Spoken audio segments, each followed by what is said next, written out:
آپ سب کو میری طرف سے بہت بہت سلام۔ آج ہمارا مضمون ہے میری گواہی۔ یہ میری ذاتی گواہی ہے۔ میرا نام افضل درشن ہے۔ میرے والد کا نام درشن مسیح ہے۔ ہم 5 بہن بھائی ہیں، 3 بھائی 2 بہنیں۔ میں سب سے چھوٹا ہوں۔ میں ایک مسیحی گھرانے سے تعلق رکھتا ہوں۔ میرا بچپن گاؤں کا ہے۔ میرے گاؤں کا نام کالو واڑہ ضلع شیخوپورہ میں مانا والے کے قریب ہے۔ میرے والد کو شوگر ذیابیطس تھی، اس وجہ سے وہ میرے بچپن میں ہی فوت ہو گئے۔ اس وقت تقریباً میں 7 سال کا تھا۔ پھر میرے چچا ہمیں راولپنڈی میں لے آئے۔ اس سے پہلے میرے دونوں بڑے بھائی ادھر راولپنڈی میں تھے، انہوں نے ویلڈنگ کی دکان بنائی۔ مجھے انہوں نے ہاسٹل ACS ایبٹ آباد کرسچن اسکول میں داخل کروایا، جہاں پر میں پہلی جماعت پڑھا۔ بورڈنگ میں میرا دل نہیں لگتا تھا کیونکہ چھوٹا تھا، اس لیے روتا رہتا تھا، لیکن کسی کے سامنے نہیں، اور دعا کرتا تھا آئے خدا ہاسٹل ختم ہو جائے۔ خدا نے میری دعا سنی اور 1 سال بعد بورڈنگ ختم ہو گیا۔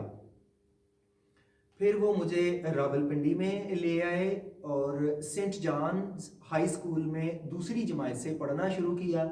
یہ ایک انگلش میڈیم اسکول ہے اور مجھے انگلش بہت مشکل لگتی تھی، اس لیے میں 7ویں جماعت میں فیل ہو گیا۔ لیکن اس کے بعد مجھے ایک Urdu medium school Salomon standard school میں 8ویں جماعت میں ہی داخلہ مل گیا، اور میٹرک کا امتحان 1999 میں ایجوکیشن بورڈ آف راولپنڈی سے پاس کیا۔ بعد ازاں satellite town degree college FA میں داخلہ لیا اور 2003 میں انٹرمیڈیٹ کا امتحان پاس کیا۔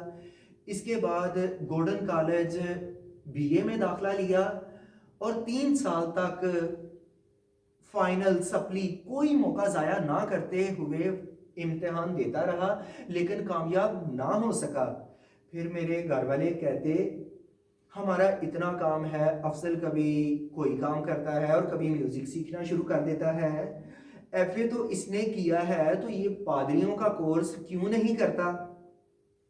میں نے سوچا گاڑی چلاتا ہوں، تھوڑا بہت کمپیوٹر اور کچھ تعلیم بھی حاصل کی ہے، تو چلے گھر والے کہتے ہیں تو پادریوں کا کورس بھی کر لیتا ہوں۔ تو میں نے 2008 میں ZBI سارپت بائبل انسٹیٹیوٹ میں BTH بیچلر ان تھیالوجی میں داخلہ لیا اور 2010 میں BTH مکمل ہو گیا۔ اس کے بعد چاکرا کلیسیا میں خدمت کرنا شروع کی۔ ایک دن میں نے سوچا کہ میرے جیسے سیدھے بندے کے لیے گریجویشن کے بغیر جینا مشکل نہیں بلکہ ناممکن ہے، اس لیے گریجویشن بے حد ضروری ہے۔ پھر میں نے غور کیا کہ انگلش میں تو ہر دفعہ اس کے ساتھ کبھی کسی اور کبھی کسی مضمون میں رہ جاتا ہوں، اس لیے انگلش کو پہلے سے ہی سپلی میں رکھا۔ آخر کار 2012 میں یونیورسٹی آف پنجاب سے BA کا امتحان پاس کیا اور اسی سال میں نے MDiv ماسٹر ان ڈیوینٹی میں داخلہ لیا اور 2013 میں MDiv بھی مکمل ہو گیا۔